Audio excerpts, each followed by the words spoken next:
Nós mostramos neste mês aqui no Caderno Regional como a depressão e suicídio estão ligados.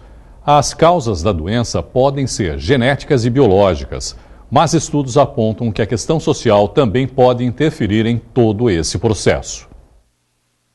Existem outros fatores, mas de aspectos até particulares, de perdas que a pessoa pode sofrer em algum momento da sua vida. Isso pode levar à depressão, mas o isolamento social é a principal referência para nós entendermos o que seria e o que é vamos dizer assim, esse problema de saúde desse momento da pós-modernidade que nós vivemos.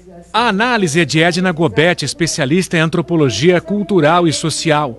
Segundo ela, a tecnologia é uma das causas desse isolamento social que pode levar à solidão, depressão e terminar de forma trágica, o suicídio, a segunda principal causa da morte de jovens entre 15 e 29 anos, de acordo com a Organização Mundial da Saúde. Suicídio é uma questão sociológica discutida lá nos anos de 1800,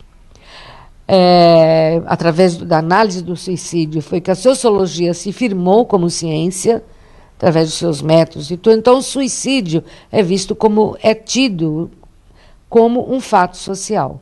Nós podemos dizer que a depressão é um fato social, que a solidão também é um fato social, então, que leva ao suicídio. Neste Setembro Amarelo, você viu aqui no Caderno Regional as histórias de Alexia e Natália, exemplos de luta contra a depressão. De todas as coisas que eu passei na minha vida, nunca nada doeu tanto quanto a depressão. A minha vida toda foi um vai e volta de quadros depressivos, nunca foi algo extremamente contínuo, mas toda vez que ela voltava, eu sentia que dessa vez ia ser a última. Quando eu tinha uns 12 anos, mais ou menos, eu me entupi de remédio, achando que isso ia acabar com a minha vida, mas não. Na época eu nem sabia o que era depressão, o que era um suicídio. Na verdade, eu só queria, assim, aquele dia eu pensei, não quero estar viva mais. O psiquiatra Sidney Gaspar lembra que a depressão é considerada o principal fator que leva ao suicídio. Existe uma grande quantidade de deprimidos que têm ideias suicidas, que têm vontade de se suicidar, que planejam o suicídio e que executam o suicídio. Então, um dos maiores fatores de risco para o suicídio, a depressão se enquadra nele.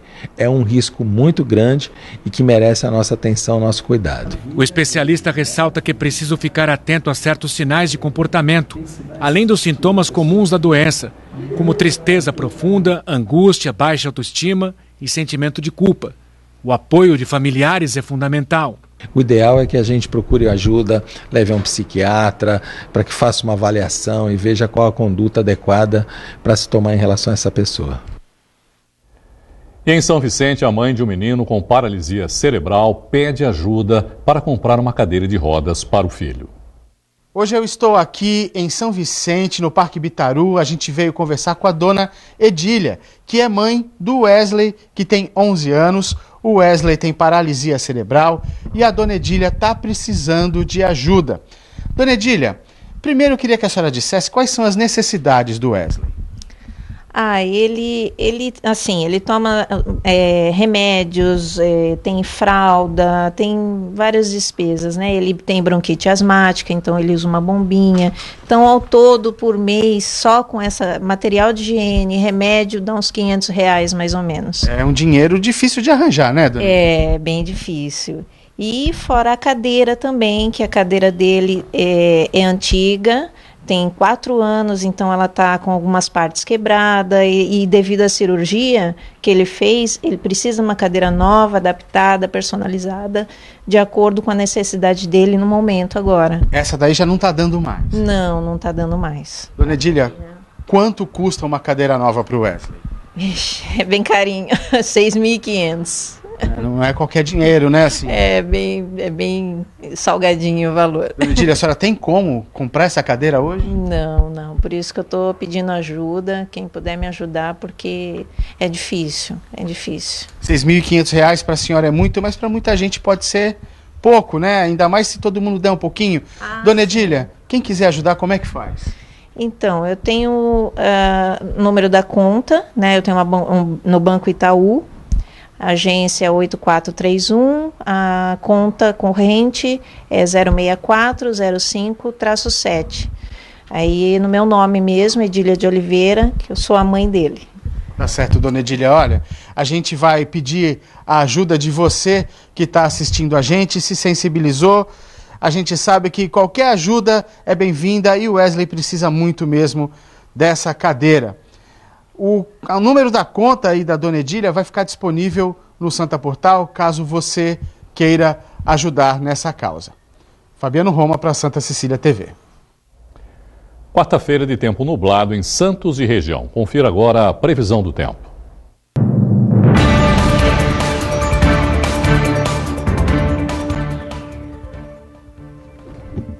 Em Santos, o tempo fica nublado durante todo o período, com poucas aberturas de sol. A noite fica nublada também e há possibilidade de garoa. Mínima de 18, máxima de 25 graus. Em Guarujá, tempo parcialmente nublado, com chance de chuva no fim do período. Mínima de 19, máxima de 24. Calor em Cubatão, mesmo com o dia nublado. Mínima de 20, máxima de 31. Dia parcialmente nublado em São Vicente, com chances de chuva à noite. Mínima de 19, máxima de 23 graus. Muitas nuvens também em Praia Grande, com poucas aberturas de sol. Temperaturas variam entre os 20 e os 23 graus. Muito calor em Mongaguá, com mínima de 22 e máxima de 37 graus. Não chove. O programa da Unisanta de incentivo à educação em valores humanos para a cidadania proporciona conhecimento a alunos da rede pública. O microscópio. Você já parou para pensar na importância que esse equipamento tem na sua vida? Você vai ao médico hoje, né? Diz o que você está sentindo, o que o médico faz? Ele não toca em você. Ele pega a caneta, pega o bloco de pedido de exame, escreve lá coisa que você nem entende.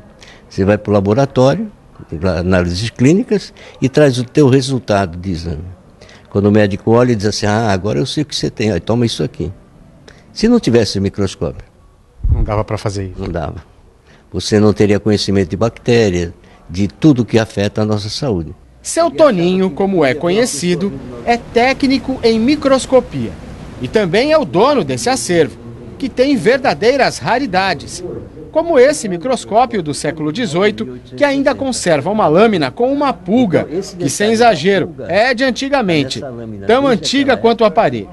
Seu Toninho tem um conhecimento profundo sobre a história dos microscópios. A partir de 1590, Zacarias Janssen, ele fabrica o primeiro microscópio composto, 2 lentes. Ele monta as 2 lentes e olha de uma das extremidades e vê a formiguinha aumentada. Acredita-se então, nesse momento, a invenção do microscópio composto. A coleção foi sendo formada ao longo de 20 anos e de muita paixão. Algumas peças são raridades, como a gente já viu. Outras são réplicas, que ele mesmo construiu. E tudo isso está à disposição de quem quiser conhecer a fundo a história e as curiosidades sobre a microscopia. Alunos do ProEducar, o programa da Unisanta de incentivo à educação em valores humanos para a cidadania, tiveram a oportunidade de adquirir conhecimento. O que você mais gostou dessa história toda aqui? Eu gostei de ver o piolho. Por quê? Interessante, né? Porque é uma coisa assim que a gente ouve muito falar. É bacana poder enxergar outro universo, né? O universo microscópico parece que é outro mundo, né? Aí a gente consegue ver quão longe vai a tecnologia, né? Que consegue ver coisas tão pequenas. Terminou ontem o prazo para que senadores apresentassem emendas à reforma da Previdência. Veja mais no Brasil em 1 minuto. Com o fim do prazo para apresentação de emendas, os senadores fizeram 77 propostas de alterações no texto. Agora, cabe ao relator da proposta, senador Tasso Gereissati, acatar ou rejeitar as sugestões apresentadas. O texto deve ser votado em primeiro turno no plenário do Senado no próximo dia 24. Para ser aprovado, são necessários os votos de 49 senadores ou 3/5 da casa. O deputado federal Alexandre Frota, que foi eleito pelo PSL do presidente Jair Bolsonaro e expulso do partido no mês passado após seguidas críticas ao presidente, vem pedindo desculpas públicas por seu comportamento nos últimos meses. Um dos alvos do pedido foi o ex-candidato à presidência Ciro Gomes. A deputada Sâmia Bolfin foi outra que recebeu pelas redes sociais um pedido de desculpas do deputado, que agora está no PSDB. Nesta semana, Frota apareceu tomando café com o também deputado Túlio Gadelha, marido de Fátima Bernardes.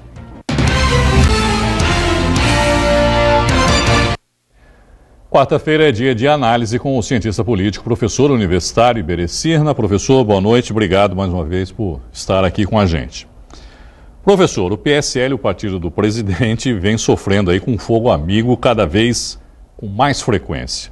Nós acabamos de ver aí o caso, né, do deputado Alexandre Frota, e nessa semana um dos aliados mais próximos do presidente, o senador Major Olímpio, sugerindo que quem deveria sair do partido era o filho do presidente, o Flávio Bolsonaro. Isso, mais do que fofoca, indica que o governo enfrenta aí dificuldades nesse momento, professor? Olha, nós temos que separar, quando se fala em governo, nós temos que separar em duas vertentes. Primeiro, o governo em si, os ministros, as políticas que estão sendo adotadas, as medidas, seja de infraestrutura, esta é uma coisa. A outra discussão é a família Bolsonaro. Então são duas coisas distintas. Me parece que os 3 filhos, né, criam mais problema para o governo, e não é sozinho.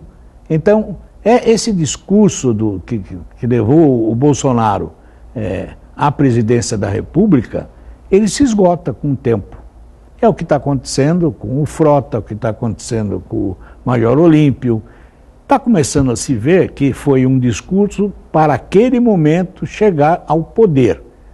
Mas aí ele começa politicamente a ser insustentável. E aí eu procuro, como todo bom político, procuro me safar dessa confusão.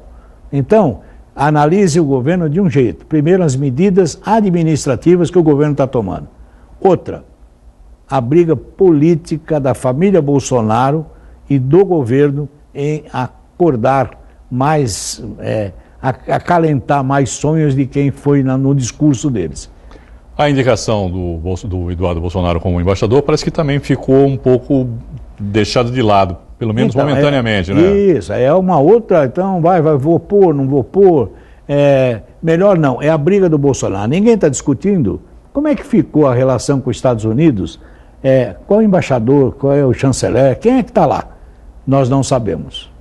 Bom, o presidente Bolsonaro ainda se recupera, né, da última cirurgia que ele teve que se submeter no dia 8, mas participa da abertura, né, da ONU na próxima terça-feira. Qual é a importância do discurso que ele deve fazer lá na terça-feira, Iberê? Olha, aqueles que alimentam de que ele vai ser um gentleman, esqueçam. Ele vai continuar com essa cantilena Não é dele. da índole dele, não, né? É da formação dele. Ele se candidatou a presidente para falar o que ele está falando, por vezes fala mais do que a boca, tropeça na língua, mas não esperem que lá ele vai ter aquela coisa, vai acariciar alguns concorrentes ali. Não, ele vai falar sobre a Amazônia, ele vai falar sobre a ditadura, ele vai falar sobre os acordos comerciais, ele vai falar aquilo que ele vem falando até agora. Não esperem que ele vai tocar um violino e todo mundo vai se encantar. Ainda sobre frases mal pensadas, não é, Iberê? Ontem no programa Roda Viva da TV Cultura, o ex-presidente Temer deu o que falar ao usar o termo golpe, ao se referir ao impeachment da ex-presidente Dilma Rousseff. Foi um ato falho, você diria? Eu não sei, é difícil você imaginar, porque você continua, né, dando destaque para ele pela história do golpe, mas ele estava nesse miolo. Ele, mas o presidente Lula me ligou porque o PMDB não adotasse a ideia do golpe. Isso tudo é uma conversa de bastidor que ninguém sabe se aconteceu ou deixou de acontecer. Mas é lógico que ele joga lenha na fogueira, embora hoje a sua importância política tenha diminuído um pouquinho. Ainda ele tem que se acertar lá com a Lava Jato, entendeu? Enquanto isso, ele vai buscando palavras que possam criar dúvidas e salvá-lo. De alguma forma, dizer que ele também era bonzinho. Aliás, esse processo da Lava Jato em relação a ele, parece que também saiu da mídia, pelo menos, né? Porque ele chegou a ser detido, né? Isso. Aí assim, tudo que acontece em Brasília, esquece. Não nos cabe aqui aos simples mortais entender. Não faz mal a gente tentar lembrar, pelo menos, né? Bom, sobre o projeto que muda as regras eleitorais que foi aprovado na Câmara, não é, Iberê? E agora tramita pelo Senado. A intenção é rejeitar o projeto na íntegra e manter apenas o aumento do fundo eleitoral que beneficiaria em muitos partidos. Quer dizer, isso eles não vão mudar de jeito nenhum, né? Não, o dinheiro no caixa eles querem. Mas aliás, eles queriam aumentar até uma época aí. Mas não é só isso. Eles estão mudando aí, a prestação de contas já não é mais com aquele programinha do Tribunal Superior Eleitoral. Cada um pode comprar o que quiser. Você pode... A importância das mulheres, que 30% teria que... não, agora eles vão criar um instituto para que não seja atacados os líderes de partido. Eles vão dizer agora que quando você tem um erro contábil, não é má fé, não é dolo. É um erro. É um erro. Então, é um erro. Ele pode corrigir mais adiante. Sujeitos a errar. Gente, me parece que isso aí é uma brincadeira que se faz. Não se acredita na legislação. Então, isto foi feito o quê? No tudo, eu quero aumentar o meu dinheirinho do fundo partidário. Eu pergunto, Irineu, você sabe qual é a curiosidade do fundo partidário? Você sabe quando foi criado e por quem? Não. Em 1965, sancionado por Humberto de Alencar Castelo Branco. Imagine que ninguém fala, né? Lá atrás, Então, assim, as medidas eleitorais, elas sempre vêm para beneficiar os que estão lá naquele tal de Brasília, aquela nave, nunca para... É uma nave que veio de outro planeta e pousou ali no Planalto Central, né? Nunca para cobrar uma seriedade, uma transparência, é sempre assim. Bom, um outro assunto que deve aí despertar muita polêmica também, não é, Iberê? É o governo federal que está estudando mudar a Constituição para autorizar o congelamento do salário mínimo, é isso? Que beleza. Entendeu? Então, de alguma forma, eles vão tentar explicar que congela aqui, descongela mais adiante, congela por 5 anos, depois você recebe atrasado. Não importa. O brasileiro, se passar esse tipo de coisa, significa que você ganhava 1.000, vai continuar ganhando 1.000 para ajudar o país. Dê ouro para o bem do Brasil. Conhece? Lembra disso? Sim, lembro. Claro. Então, dê o salário para o bem do Brasil. E o salário dos deputados e senadores vão congelar, obviamente, também, né? Não. Sem congelamento. Eles não podem congelar. Eles têm que continuar, vai ter aumento, inclusive. Pode ter certeza. Só para a gente encerrar, Raquel Dodge está deixando a Procuradoria-Geral da República depois de 2 anos. O cargo vai ficar vago, né, temporariamente, até que o Senado aprove o nome de Augusto Aras, que foi o escolhido, que fora da lista tríplice, né, foi o escolhido do presidente. Agora é uma negociação. Vamos conhecer o Aras, vamos acertar com ele, o que ele vai fazer lá, se ele vai nos assustar. Vamos aprovar, não vamos aprovar. Ele vai mostrar os dentes, a garra. Então, ainda está nesse processo. Lamentavelmente, não está se discutindo muito a qualificação do pretendente ao cargo. Nós estamos querendo ver se ele morde muito, se sangra ou se não. Que é o que interessa. É o que interessa para o Senado.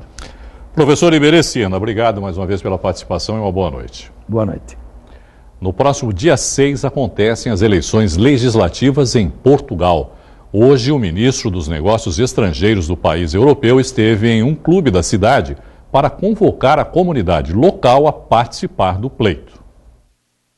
A comitiva do ministro Augusto Santos Silva foi recebida pelo presidente da Briosa, Emerson Coelho. Eles caminharam por todo o clube e o ministro conheceu de perto os detalhes da Portuguesa Santista. Para o presidente da Briosa, é uma honra receber um chefe de Estado no clube, que é um pedacinho de Portugal na Baixada. Os clubes portugueses no mundo todo são expansões do território de Portugal, né? Então, quando você recebe um ministro, um presidente, não importa, alguém que represente o governo de Portugal, para nós nos enche de orgulho. Augusto Santos Silva é ministro dos Negócios Estrangeiros de Portugal. Ele também é escritor e sociólogo. Santos Silva disse ter gostado de visitar a Briosa e que o time já está no coração dele. A visita a Santos tem como principal objetivo convocar a comunidade portuguesa daqui a participar das eleições no país europeu, que acontece em outubro. Nós temos 220 mil eleitores, pessoas que podem eleger, votar nestas eleições, e serão cerca de 12 mil, pelo menos, aqui na Baixada Santista. E, portanto, a minha presença aqui também é um apelo a que as pessoas participem, que votem.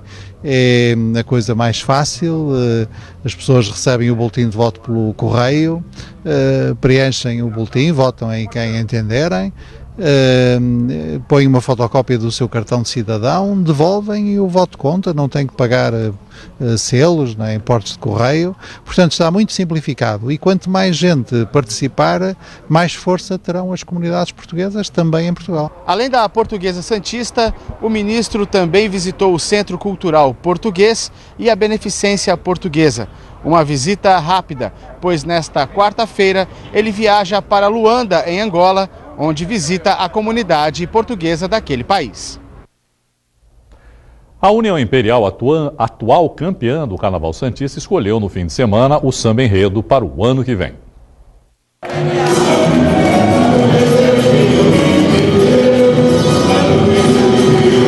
Quadra cheia para uma noite importante. 3 grupos finalistas disputavam quem seria o vencedor do enredo de Verde, Rosa e Louco, Todo Mundo Tem Um Pouco. O samba que seria escolhido tinha a missão de embalar a União Imperial rumo ao tricampeonato.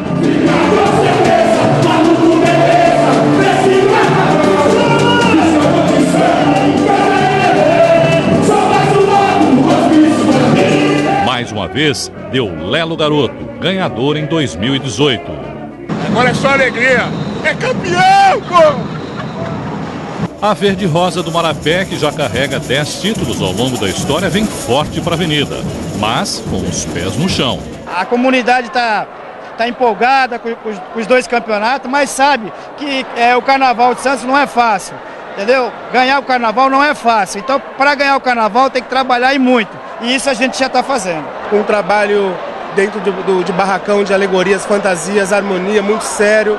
A administração da escola também tem dado um show de administração, então a fase boa eu acho que é um conjunto de fatores que está dando certo, está se encaixando, são peças boas no momento bom, no lugar certo, na hora certa. Celebridades não vão faltar.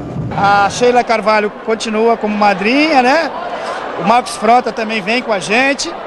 E a nossa rainha, que é a rainha das rainhas, dia 25/10, vai ser coroada aqui na quadra, a Viviane Araújo, que vai ser bem recebida, se Deus quiser, e vai brilhar na passarela Drauzio da Cruz. Para terminar, vamos mais um pouquinho do samba enredo campeão de Verde, Rosa e Louco, Todo Mundo Tem Um Pouco.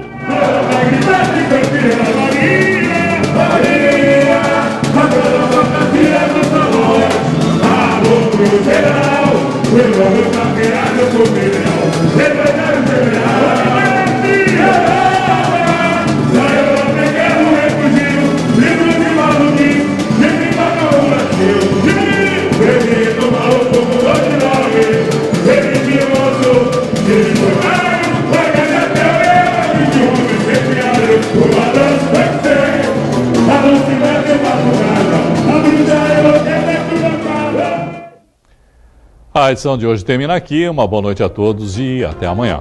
Tchau.